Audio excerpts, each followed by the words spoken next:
Espacio patrocinado por el Colegio Oficial de Fisioterapeutas de las Islas Baleares. Tu salud en buenas manos. Ante una lesión, no te la juegues. Acude a un fisioterapeuta.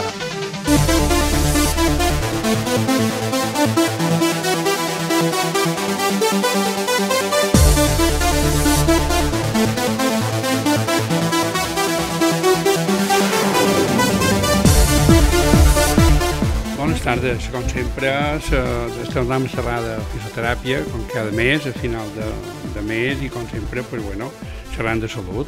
Avui nosaltres canviem un poc el tema. Bé, no canviem, sinó que tenim la fisioteràpia hem avançat en coses noves, sempre posant coses noves amb això. Tenim a nosaltres en Elisa Bosch, buenas tardes. Hola, buenas tardes. Y María Elena Coll, que también está con nosotros. Hola, buenas tardes. Bueno, haremos en castellano así. Va para todos, hablamos antes, a mí me cuesta más, pero me da igual. Perfecto. Lo importante es que la gente lo entienda y los conceptos queden claros. Muy bien. Pero, bueno, tenéis un extenso currículum las dos, no vamos a decir, pasar media hora hablando no del hace currículum. falta. Estáis en la universidad, trabajáis mucho. Marta Elisa, yo hace muchos años que la conozco, y ella era tremenda, ¿eh? No es de ahora. Lo sigue siendo, lo sigue Me acuerdo que siendo. estaba en Sí. Menorca y llamaba cada semana porque tenía algo en la cabeza. Me acuerdo. Ya No para, hablar, Elisa ya no son para 10 hablar. fisios en una. Ellas llevan un proyecto adelante, que es un proyecto novedoso, más que novedoso, un proyecto para avanzar sobre educación sexual. Hasta ahora no habíamos hablado de ese tema en fisioterapia, pero bueno, ahí está. Es importante dar a conocer la vía de la fisioterapia. Por lo tanto, pregunto a las dos y que pregunte a que vosotras queráis, ¿eh? ¿Cómo llega eso a la educación sexual? A ver, porque hemos hablado de ATM, de rehabilitación. Siempre cuando un fisioterapeuta piensa en rehabilitación, no piensa en los otros conceptos, y menos en educación sexual. A ver, ¿cómo llega esto a vosotras?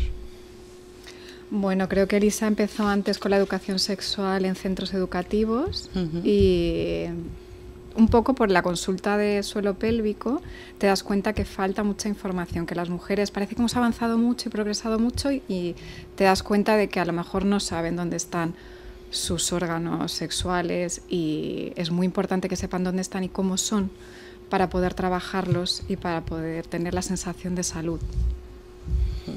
Sí, la educación sexual, como dice Marilena, por ejemplo, en mi caso sí llegó por una demanda muy clara de un instituto en el pueblo donde yo vivo, en Esporlas, y una asociación de madres, sobre todo, que nos vinieron, o que sabían que yo trabajaba también en fisioterapia uroginecológica y de suelo pélvico, igual que Marilena, y por la cercanía pues me dijeron, ¿podrías venir a hacer una charla de educación sexual a las chicas y a los chicos de cuarto de la ESO? Porque la están pidiendo ellas, porque tienen muchas dudas. Y bueno, pues fue la primera vez que la preparé y fue bien. Bueno, yo siempre hago preguntas fuera Sí. de ahí, porque soy profano en muchas cosas, Sí. digo, vamos a ver. Yo digo una cosa, aún estamos en un mundo donde la sexualidad se ve cada día, o sea, no es como hace 40 años todo eso, ¿no? Pero a la gente aún le da vergüenza hablar de sexualidad. O tú que vosotros estáis en ese tema, a la gente aún le da vergüenza preguntar o le da vergüenza. Yo sí que me encuentro con mucho tabú y mucha vergüenza todavía, sí, menos quizás, ¿no?, con los años. Quizá lo que se ve es que se habla de sexo, o se habla de sexualidad desde un punto de vista que no es el que nosotras entendemos como el que tendría que llegar, ¿no? Porque muchas veces, cuando no hay educación sexual, igualmente hay educación, la no educación es educación igual, y la educación que los jóvenes o la gente busca por internet muchas veces es más tóxica que la que deberían recibir, ¿no? Claro, es que cuando se habla de sexo siempre piensas en otra cosa y no piensas en sanidad. Exacto. ¿No? O sea, sí. Yo me acuerdo que hace muchos años, bueno, hace muchos años, ahora 15 o 20 años, con Tomás, con el decano del colegio, estuvimos en Son Yatze, por el tema con María Antonia Albertí, por el tema de incontinencia, que no es el de ahora de mujeres. Entonces, en esa época, me acuerdo que ya comentaron que el número de personas, de mujeres con tema de incontinencia, se iba a casi 1 millón de personas, o 400.000 o 500.000, dijeron, no lo sabemos, solo tenemos 150.000, que eso es una punta de iceberg. Y yo me acuerdo que pregunté, como profano, le dije, bueno, a ver, pero ¿y por qué? Dice, porque lo dan por hecho, o les da vergüenza, o lo dan por hecho que eso tiene que pasar, ¿no? O sea, bueno, ellas lo dan por hecho. Y veo que ahora me estás diciendo tú que... Sí, pero un poco ellas lo dan por hecho y la medicina no ha sido precisamente benevolente y no ha investigado el cuerpo de la mujer. ¿no? Que incluso a día de hoy no está recogido en atlas de anatomía rigurosos los órganos sexuales de la mujer. O sea, que podemos decir que hemos avanzado en tema de sexo, pero nos hemos atrasado en sexualidad. ¿Sí? Sí, bueno, hemos comentado a lo mejor en el guión todo lo que es la pornosocialización, ¿no? de la juventud, ¿no? Y bueno, de la sociedad al final, o sea, en la etapa de los chicos y de las chicas, cuando hacen el cambio, lo que es antes de la adolescencia, la pubertad, y cuando empiezan a cambiar sus cuerpos y empiezan a tener necesidad de investigar sobre esos cambios en sus genitales y esa primera atracción que puedes tener hacia otra persona de tu sexo o el sexo contrario, da igual. Bueno, pues todo esto es lo que, en vez de tener una educación rigurosa basada en ciencia y además ese gap que hay entre hombres y mujeres, como decía Marilena, en el caso de las niñas todavía es más complicado porque los niños expresan su sexualidad en esta etapa de socializarse de una manera bastante abierta y explícita, con risas y todo lo que conlleva, pero las niñas sí suelen estar más calladas sobre sus cuerpos y sobre todas esas experiencias o esa investigación personal que puedan hacer, ¿no? Entonces sigue siendo tabú. Se tabuiza, por tanto, la parte de salud sexual también, porque no solamente la sexualidad, sino no tener conocimiento es no tener una buena salud, no saber si tu cuerpo está funcionando bien. Para poner un ejemplo, o sea, la educación menstrual también es muy necesaria y no llega. Si los papás, las mamás no dicen nada en casa, no explican sobre el ciclo menstrual, por ejemplo, tanto a los niños como a las niñas, porque los niños también tienen que conocer el ciclo menstrual, en la sexualidad menos todavía, se habla muy poquito. Claro. Es que el ciclo menstrual muchas veces empiezan a conocerlo cuando buscan quedarse embarazadas. Exacto. Y llevan muchos años sin saber al 100% cómo funciona, ¿no? Parece extraño, ahora os oigo y digo, parece vendido porque vivimos en un mundo de sexo, de sexualidad, que todo parece tal y al fin y al cabo la educación está, y eso que la educación sexual es un derecho. Es un derecho, está reconocido por todos los organismos internacionales. El no tener un acceso a la educación sexual, como contaba antes, es uno de los orígenes y las causas tanto de disfunciones sexuales, pero también de más violencia sexual y también de embarazos no deseados. Esto está más que demostrado. Sí, no digan. No, que estaba totalmente de acuerdo con lo que decías, sí. Veo que hacéis un buen equipo. Sí. Eso es bueno, eso es muy bueno. Y a ver, ¿y cómo valoráis vuestra experiencia de promoción de esa educación sexual? ¿Cómo lo valoráis? Porque claro, yo creo que tiene que ser un poco complicado llegar a un colegio, llegar a un lugar y hablar. Vamos a hablar de sexualidad. Y la gente me atendió que ya se pone detrás de la pared y decir, a ver qué me van a contar ahora. A ver estas dos que me van a decir. ¿Cómo valoráis esa experiencia? Claro, yo puedo hablar de la experiencia con la escultura. Sí. Y porque no tengo experiencia en centros educativos como tal. Sí, bueno, si quieres comento yo lo de los centros educativos y tú hablas más del proyecto de Vulva a la Vida.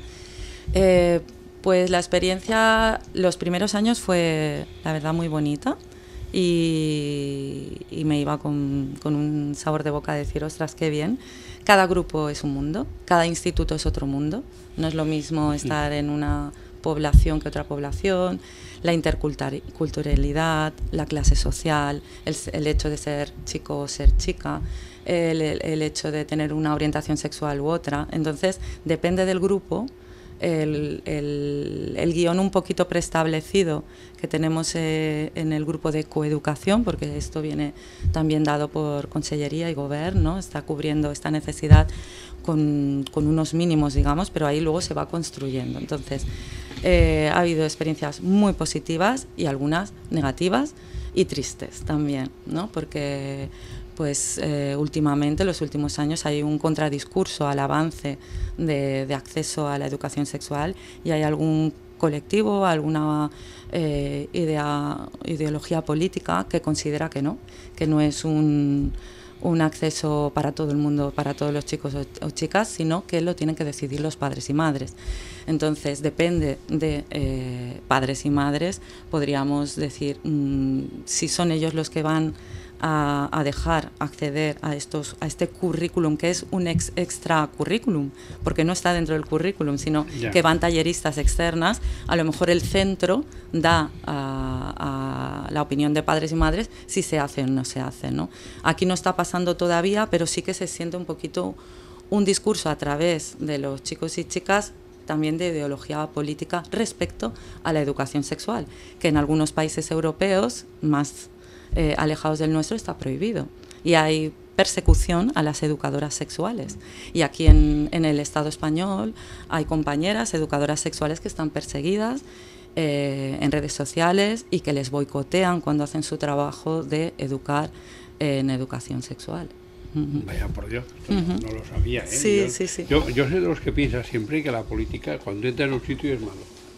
O sea, yo creo que la política siempre va por unos conceptos totalmente diferenciados, ya que hablamos de sanidad. Hablamos de que la gente tenga conocimiento de lo que tiene, de lo que es, de lo que puede pasar, no puede pasar. Yo creo que, no sé, yo lo he vivido, yo soy de otra época, pero yo he vivido la época de tener amigas mías que te decían, es que te pasa, y te decían, tengo la regla, están como asustadas, o una niña que no sabe qué le está pasando. O sea, imagino que lo bonito es que la gente sepa, o como mínimo los padres que digan, vamos a ver, vas a tener una edad, te vas a tener esto, vas a tener esto, y vayas aprendiendo ese tipo de cosas.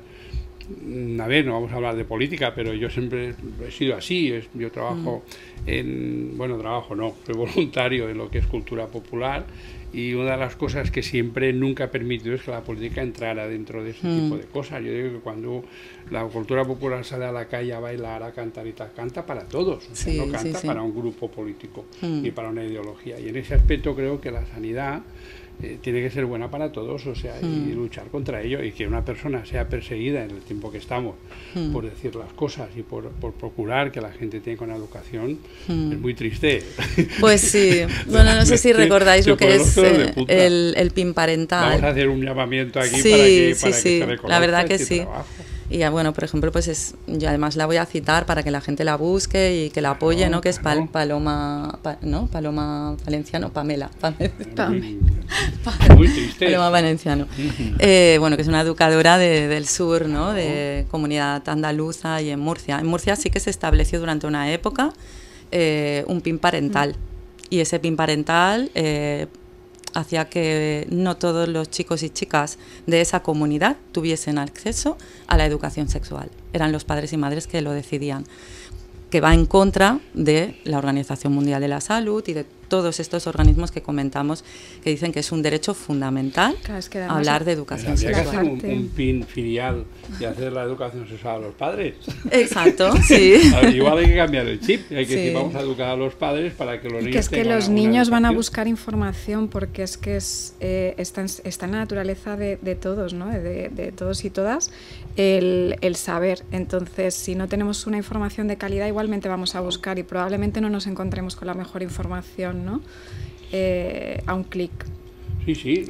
Google no es bueno para todas las búsquedas. No, me imagino que no. Es decir, siempre el problema es el uso que se hace de las cosas, o la interpretación que se tiene, pero en el tema sanitario creo que es importante que todo el mundo sepa lo que puede pasar, lo que tiene, cómo puede hacer las cosas, y también evitaríamos, es una especie de prevención también a muchos problemas que pueden surgir después, y más en ese aspecto.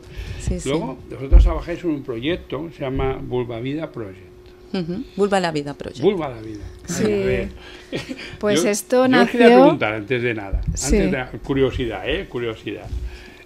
¿Cómo reacciona la gente cuando ve el proyecto? Es una vulva, luego lo explicaréis, ¿no? Pero la visión que tengo yo de ahí, y lo primero que cuando supe de esto, dije yo, ¿qué piensa la gente cuando lo ve? Porque se habló de poner la Plaza Mayor, de hacer una cosa así, y eso está en mente, te lo digo, os digo que está en mente en el colegio. Pero se habló de eso. Pero ¿cómo reacciona la gente cuando ve, pum, vas ahí, te encuentras ahí, ¿cómo reacciona la gente? Pues la mayoría de la gente... ¿Cómo reaccionáis vosotras? Bueno, para nosotras es un gusto y es un placer haber hecho este proyecto. Es una ilusión que teníamos después de salir de un congreso nacional sobre nuestra especialidad, en el que solo vemos patologías y, ¿no?, con una connotación negativa muchas veces, pues las ganas de celebrar nuestra sexualidad y nuestra anatomía de una forma pues bonita, y que se aprende todo mucho mejor con la emoción. Entonces surge la idea de esta escultura en la que puedes entrar y puedes tocar y sentir lo que es la vulva, la vagina, el cérvix y el útero. Es enorme. A las dimensiones no me acuerdo. Bueno, creo que de profundo, de largo son unos 7 metros. El útero de lo que sería altura tiene más de 3 metros y de ancho también. Entonces es un volumen como para poder albergar hasta 4 o 5 personas al mismo tiempo adentro. Y entonces es muy grande y puedes entrar. Y es preciosa. El equipo de artistas, Fer, Malena, Marta, Cruz, o sea, consiguieron una cosa... ¿Y cuántas mujeres hay que entran dentro y no tienen puñetera idea de qué va el tema? Muchas. De cualquier edad. ¿Qué pasa cuando una mujer que se supone que ha vivido, ha sido madre de administración, ha tenido madre, ha tenido un parto y tal, y luego coge y la metes ahí y le dice esto es esto, esto es esto? Es que quizás lo hemos presentado en sitios, la inauguración... sí que vino público, ¿no?, muy variado, sí. Pero luego lo hemos presentado en un congreso en Madrid, entre dos manos, entonces ahí la gente va con, ¿no?, ya saben bastante del tema, comadronas, fisioterapeutas, ginecólogas, ¿no?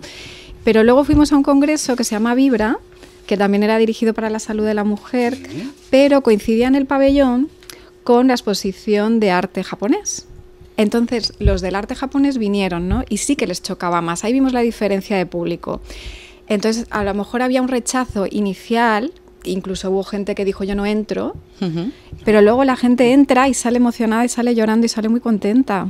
Nos sorprende. Sí, hay muchísimas anécdotas porque han pasado, yo creo que podemos calcular así un poco a grosso, pero yo creo que deben haber pasado unas 800 personas por lo menos, sí, o más, de todas las edades. Y eso, ahí lo que dices es lo que causa, ¿no? A mí cuando hablo del proyecto, risas. Normalmente mucha gente se ríe, ¿no? Cuando dices el caca, pedo, culo, pedo, pis, pues la vulva y los genitales siempre dan como un poco de risa. Y entonces a veces cuando, ¿qué tal? ¿Cómo va tu vulva? Que no es mía, o sea, es de todo el colectivo y tal, ¿no? Digo, ¿te refieres a la mía o al proyecto Vulva a la Vida, no? Entonces siempre causa un poco de risa, pero a través de eso, de poder hacer un poco de chiste, también hablamos de cosas como la sexualidad femenina. Ahí sí que hay otra vez esa diferencia, ¿no? El rechazo de las vulvas, por eso se llama Vulva a la Vida Project, ¿no? También, y eso viene de la educación sexual. Y él se lo decía bastante también a Marilena, decir, ostras, es que cuando me voy triste, cuando pongo una foto, yo pongo una foto de un pene y una foto de una vulva para hablar de la anatomía. Cuando pongo la foto del pene siempre hay risas y comentarios, etcétera. Pero cuando pongo la vulva, todo el mundo en general dice, qué asco. Entre los adolescentes, qué asco. Y entonces... eso era lo que no acababa de entender y les pregunto, ¿por qué os da asco la vulva? Acabo de poner un pene y nadie dijo nada. ¿Por qué cuando ponemos una foto claramente no pornográfica de una vulva hay rechazo? Porque es una vulva de verdad, no es una vulva operada, no es una vulva comercial. Entonces eso causa mucho rechazo. Y bueno, a través de Vulva a la Vida Project creo que estamos retomando eso, ¿no? No, es que las vulvas, si quieres las vulvas son como las caras, cada uno tiene una, sí, cada una tiene una diferente. Sí, la vulva se pueden intercambiar los labios externos, los internos, porque no todo el mundo tiene el mismo tamaño de labios, ni muchas veces son simétricos, entonces podemos hacer ese intercambio con un sistema de cremalleras muy chulo para intentar recoger la mayor variedad, ¿no? Y que la mujer se pueda sentir identificada. Sí, sí. Hay chicas muy jóvenes y esto nos lo comentan matronas, ¿no? Hablábamos antes de la relación que la fisioterapia uroginecológica y las matronas tenemos, que espero que siga creciendo en positivo. Y ellas, las matronas, nos dicen, cada vez tenemos más chicas jóvenes que dicen, mi vulva no es normal, es fea, no me gusta mi vulva, tengo algo de aquí que me cuelga.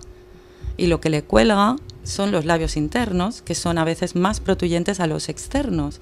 Y eso es anatomía diversa. Es como si los hombres empezasen a tener problemas con el escroto, que con la edad pues los testículos se descuelgan y el escroto es más largo. Entonces, todavía no hay cirugía, bueno, no sé, a lo mejor sí, porque cualquier cosa me espero, pero no está naturalizado como que los hombres tengan esta demanda, ¿no? Me cuelgan los testículos, el escroto es feo. Bueno, el escroto es lo que es y nuestros labios son lo que son. Entonces, que las chicas empiecen a tener, y mayores, mujeres mayores, pero muy jóvenes, que tengan vergüenza de su anatomía, porque lo que se ve en pornografía y cómo están aprendiendo los chicos a sentirse atraídos por un cuerpo femenino, que no es una vulva solo, que es una persona. Sí. Para eso, porque se está desligando la genitalidad, la sexualidad de lo afectivo. Exacto. ¿No? Entonces, nuestro mensaje es: todas las vulvas son maravillosas, todas las vulvas son normales, todas las vulvas son sanas y perfectas, ¿no? Sí. ¿No pensáis que, por ejemplo, vemos una sociedad muy esquemática en el sentido de la imagen? O sea, hoy en día la gente joven se operan los labios, se operan los párpados, se ponen no sé qué, se operan aquello, se operan lo otro. Entonces parece que esa facilidad en hacer un cambio en tu cuerpo también va allí. O sea, la gente hoy en día ya ves gente que incluso, ya hay gente que se ha cambiado hasta la cara. O sea, se ponen pómulos, se ponen botox, se ponen no sé qué tal, claro, el pecho... Vaya por delante que cada cual es libre de hacer lo que quiera con su cuerpo, ¿no? Pero sí que el cuerpo de la mujer, sobre todo, que tenga una influencia la sociedad, está sujeto a la visión tan patriarcal y al capitalismo tan feroz. Claro, o sea, nosotras somos carne de cañón para invertir. En operar, ¿Cómo invertimos? Pues la industria en general, la de la moda, es que nos crea unos complejos en nuestros cuerpos, y la solución a esos complejos pues siempre pasa por unas cremas, no te tienes que ver celulitis, los labios, y ahora estamos en una moda. Las vulvas en los años 70, finales de los 80 eran peludas. Sí. En las películas porno eran peludas. A finales de los 80, principios de los 90, las cámaras con las que se filman las películas tienen una resolución mayor, entonces quieren unos primeros planos mucho más... y quieren una mayor... o sea, ver la penetración con muchísimo más detalle, como si eso solo fuera lo único de la sexualidad o lo que nos puede provocar placer. Entonces empiezan a rasurar las vulvas y a depilar las vulvas, y lo que no somos conscientes es que la moda de la rasuración total nos viene de ahí. Entonces, cada cual es libre de hacer lo que quiera. Los pelos están porque es una primera barrera de protección. Sí, de hecho está relacionada la rasuración con el aumento de las enfermedades de transmisión sexual. Pero a veces, pararnos, ¿no? En esta sociedad que va tan rápido y decir, ¿de dónde me vienen tantos complejos y por qué estoy haciendo según qué con mi cuerpo? Es una cosa que nosotras con la escultura también nos gustaría plantear, al menos, sin juzgar. Veo la moda, o sea, en el sentido de que lo que dices tú, vamos por moda y por ejemplo, yo que sé, o se pone de moda que una mujer tenga mucho pecho. Entonces tú, por la razón que sea, no tienes mucho pecho, ¿y qué haces? Te operas del pecho para tener mucho pecho, o quitarte. O sea, llega un momento que tú dices, es que van imponiendo hasta incluso en los propios cuerpos cómo tienes que tener tu cuerpo para que guste a los demás, sin pensar que te tienes que gustar a ti mismo, que tú tienes que estar bien contigo. Si tú estás bien contigo, a mí qué más me da. O sea, es como yo tengo una amiga mía que hace años se operó, hace poco, pobrecita, y pesaba 200 kilos. Y me acuerdo, y seguía a comprar la ropa, tenía siempre problemas para comprar ropa, iba a Madrid, no sé qué, no sé cuánto, y a veces me decía, pues yo cuando alguien me mira, le digo, le va a encantar mi culo, no tenía ningún problema. O sea, y hay gente que tiene un complejo con todo esto.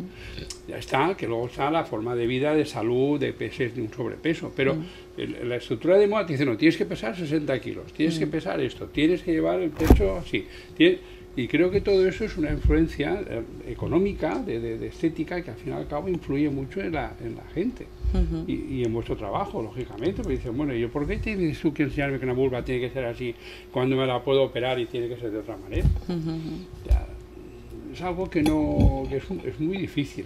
Sí, eso es muy complicado, ya no solo a nivel de ideológico, o que tú seas cristiano, o sea, lo que tú quieras, o sea es un maometano, lo que tú quieras. O sea, y es un concepto, pero el concepto de sociedad es complicado. Claro, es que los más medios, las redes sociales, pues han hecho ahí mucho daño en este sentido a personitas que todavía están en proceso de desarrollo. Es decir, que empiezas a tener complejos en la adolescencia, que antes pues se tenían, pues eso, como has comentado, del exceso, mayor peso, ¿no? De cuerpos no normativos, ¿no? ¿Qué son normativos? ¿Quién dicta, ¿no? En lo que es un cuerpo bello, ¿no? Como decía Marilena, pues las modas de la pornografía son unas, las de la moda son otras, porque hay tantos trastornos de alimentación, que creo que aquí también habéis hablado alguna vez. Entonces, ¿por qué entra en esta etapa de la vida? Y sobre todo son más las niñas que sufren esta situación. Pues porque si los chicos y las chicas no tienen una buena base de educación sexual y su educación sexual se basa en la pornografía y la pornografía nos enseña estos cuerpos, exclusivamente estos cuerpos, pues es normal que también sientan que sus cuerpos no están bien, que mi vulva, pues eso, vuelvo a lo mismo, no está bonita o le pasa algo, incluso se piensan que tienen algún problema.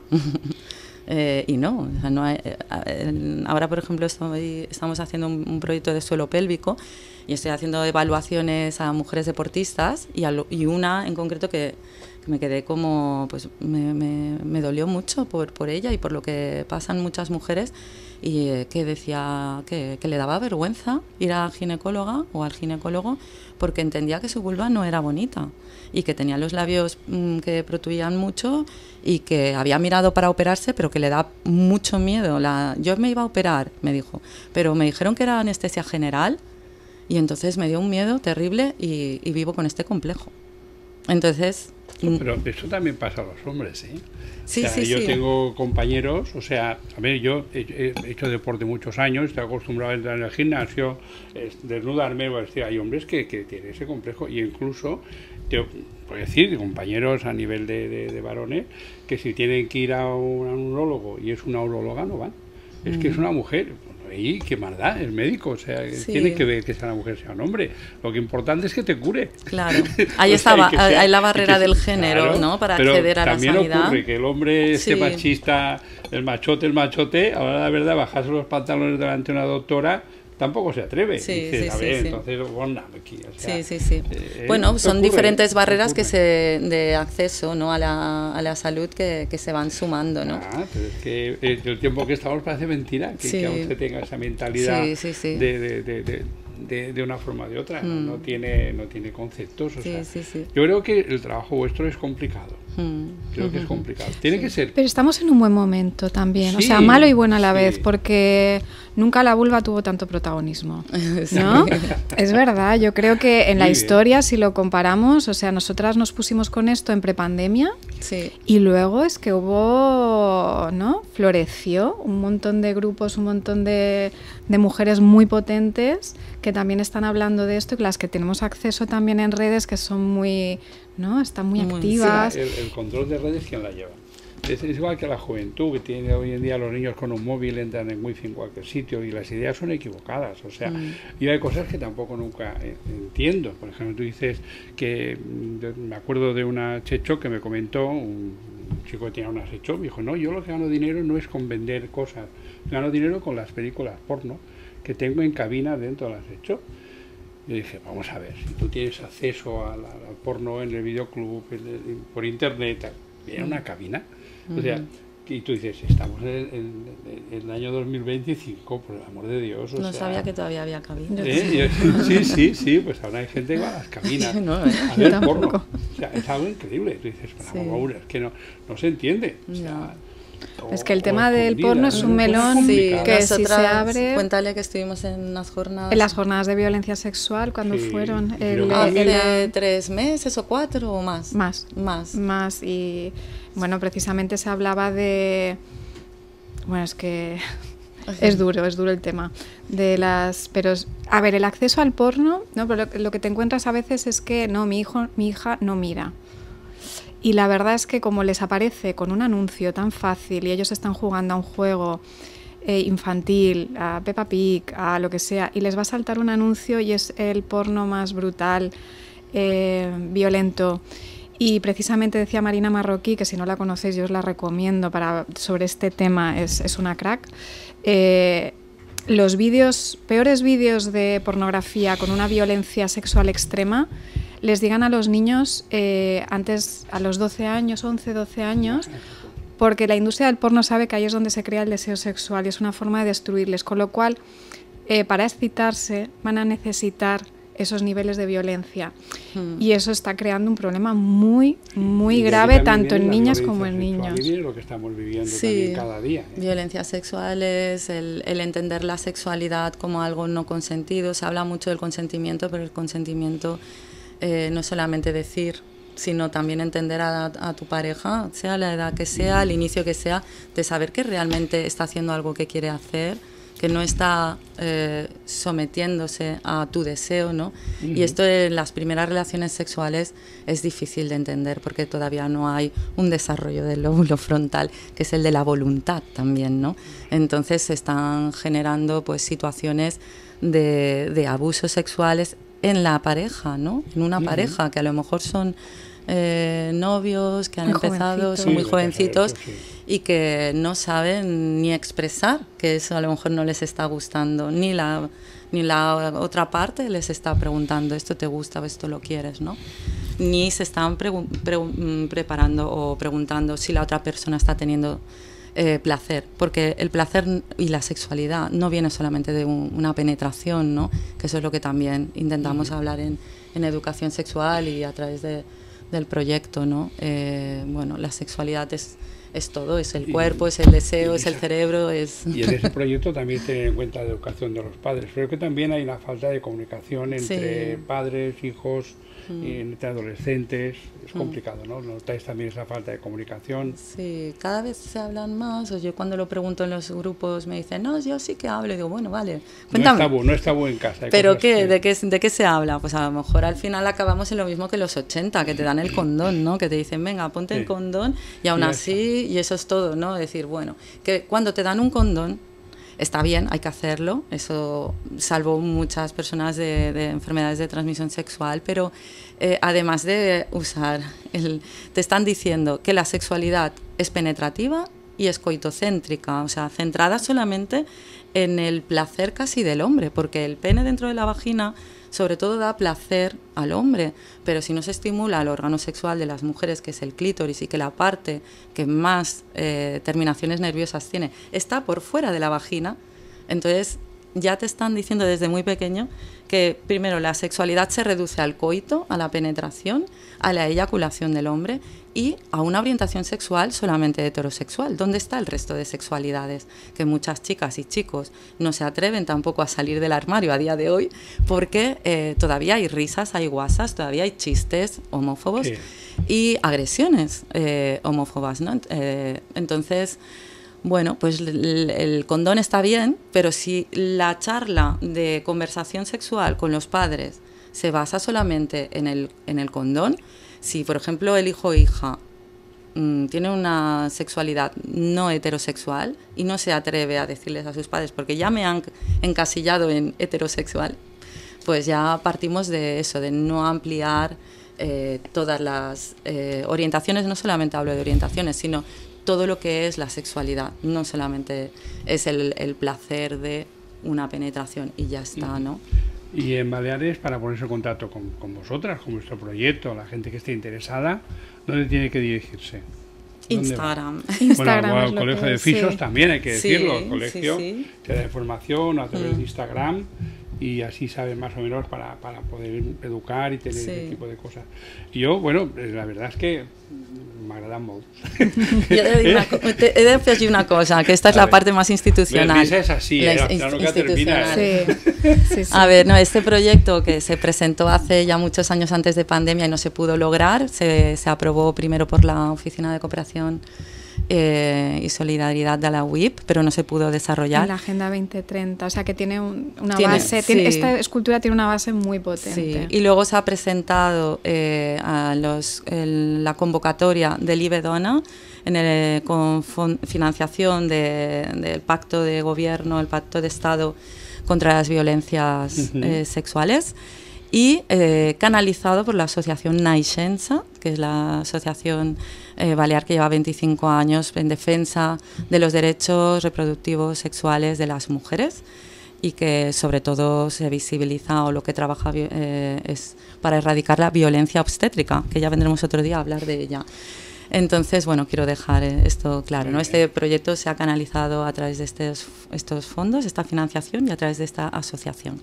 Pues como siempre, daros las gracias por el trabajo duro y creo que poco comprendido. O sea, es un trabajo que a veces la intolerancia, ese tipo de luchar contra esa intolerancia tiene que ser complicado. Pero bueno, yo sé que hay que estar ahí. Y siempre se agradece, y además que sea un tema de fisioterapia, que la gente a veces, ahora se ha puesto el tema del suelo pélvico y la gente va cogiendo conciencia de muchas cosas, y creo que es importante todo ese tipo. Muchas gracias por vuestro trabajo, y bueno, lo que vosotros necesitéis o necesitáis siempre. Yo puedo decir de Elisa que sé que es una luchadora. Yo sí, yo también. Y Marilena, 100.000 veces. Ella más. Tenerlas de amigas que de enemigas. Que se apañen los políticos y los intolerables con vosotras dos. Vale, muchas gracias. Muchas gracias a este espacio. Gracias. Espacio patrocinado por el Colegio Oficial de Fisioterapeutas de las Islas Baleares. Tu salud en buenas manos. Ante una lesión, no te la juegues. Acude a un fisioterapeuta.